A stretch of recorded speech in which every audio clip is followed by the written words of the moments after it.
Nous sommes avec Bertrand Fluté, qui est un aménageur pour des événements. Il a donc le rôle notamment d'équiper aujourd'hui le Quattro pour ce salon organisé par le MEDEF Sud sur le numérique. Votre activité aujourd'hui est essentielle au monde de l'animation. Comment vous la réalisez? Avec quelle équipe? Où est-ce que vous êtes installé?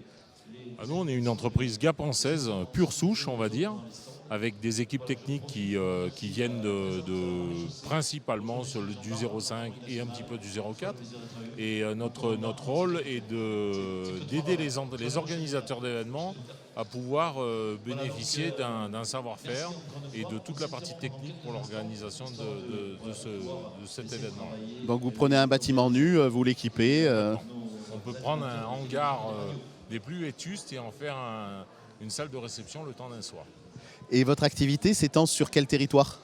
Alors essentiellement sur 0405 et au-delà, nous allons sur d'autres départements uniquement quand nos clients locaux nous demandent d'aller sur des départements comme des entreprises comme Alpagel qui demandent à ce qu'on puisse aller sur Nantes ou sur Narbonne. Mais on n'est en aucun cas, on va démarcher ces clients-là sur l'extérieur. Aujourd'hui, votre activité, elle redémarre après des périodes difficiles? Oui, ça c'est le cas de le dire. Oui. Pendant 2 ans, ça a été très compliqué pour nous. Aujourd'hui, on est assez content, alors fiers d'y être arrivé déjà, parce qu'il fallait pouvoir y arriver.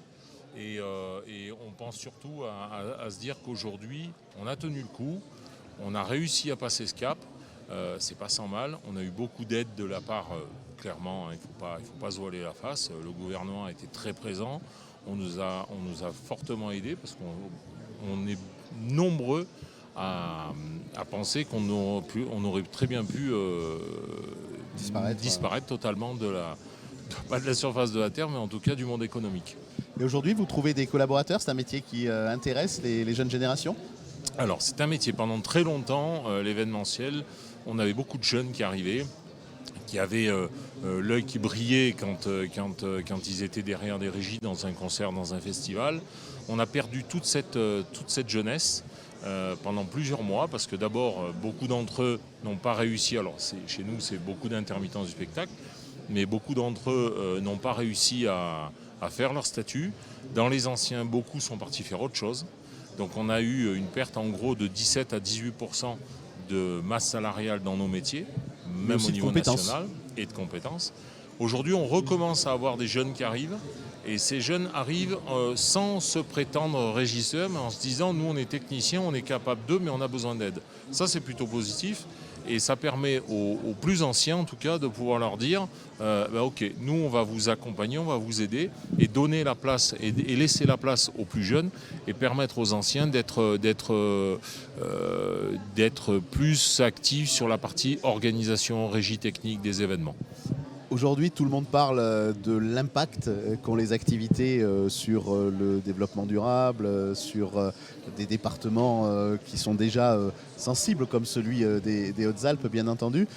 Quelle est la part que vous prenez là-dedans? Est-ce que sur le transport, sur l'installation, sur l'aménagement, vous avez des réflexions sur une entreprise à impact? Alors déjà, dans notre secteur, pour être prestataire technique, il faut être labellisé. Et nous, on est labellisé.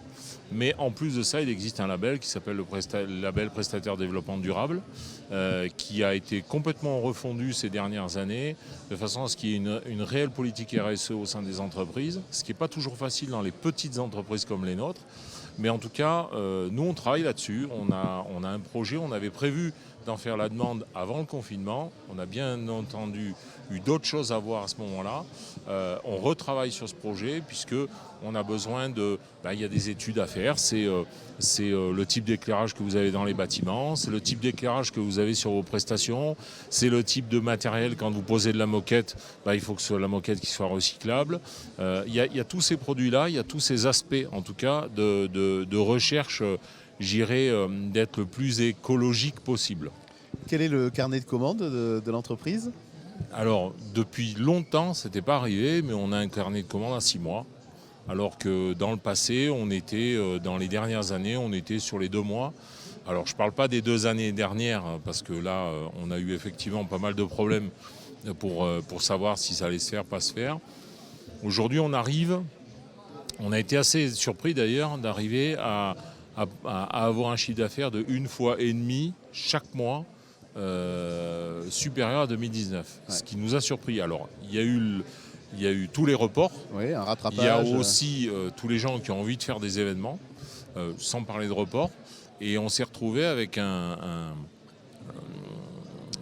on s'est retrouvé avec un bouchon finalement, un entonnoir où tout le monde a voulu tout faire en même temps, avec la difficulté d'avoir des techniciens, avec la difficulté d'avoir du matériel. Dans les bonnes années, les parcs matériels restent quand même à 30% plein. Aujourd'hui, on s'est retrouvé avec des parcs matériels. Certains prestataires ont fait venir du matériel d'Australie pour arriver à répondre à Ce la qui n'est demande pas cet très été. développement durable Ce qui aussi. n'est pas développement durable, mais d'un autre côté, on ne peut pas se permettre de dire à nos clients, et moi Bien je sûr. prends le cas du MEDEF, mais de l'UPE 05 aujourd'hui, qui est co-organisateur de l'événement, c'est que toutes ces administrations, toutes ces institutions, pendant le Covid, ont été présentes. Elles ont été, j'insiste là-dessus, hyper réglo en nous payant à des délais très très courts. Ce qui est un problème aujourd'hui de la PME française. Voilà. Mais honnêtement, toute cette période-là, pendant les 2 ans de Covid, tout le monde a été très présent. Et aujourd'hui, il est difficile de dire à des clients, à ces clients-là, non écoutez, j'ai pas le temps, je vais faire autre chose. Non, ces personnes-là nous ont fait confiance pendant ces périodes-là. Il faut que nous, on puisse leur rendre leur confiance. Voilà. Et aujourd'hui, donc, il n'y a pas de doute, l'événementiel redémarre. On n'est pas dans le monde uniquement du télétravail et des réunions distancielles. Alors, cette partie digitale s'est quand même fortement développée. Nous, déjà, pendant la période Covid, on a investi dans du matériel vidéo de prise d'image pour pouvoir faire des plateaux télé, parce qu'on avait de la demande, parce qu'il fallait qu'on continue et surtout, il fallait qu'on innove. Il fallait bien continuer à vivre. On l'a fait. On en a moins qu'avant, mais ça reste quand même très présent. Quand un événement se fait, systématiquement aujourd'hui, on nous demande à ce qu'on puisse le voir en streaming. Donc systématiquement, les investissements qui ont été faits servent à ça aujourd'hui. Une dernière question, beaucoup de secteurs d'activité sont en difficulté. On disait souvent le secteur de la com, quand les autres secteurs sont en difficulté, il est encore plus. Là, on a un petit sentiment de côté contrat cyclique. Pour vous, c'est quelque chose de tout à fait ponctuel parce qu'il y a ce rattrapage dont vous parliez. Eh bien, on pourrait considérer qu'aujourd'hui, l'événementiel va un peu parfois à contre-courant.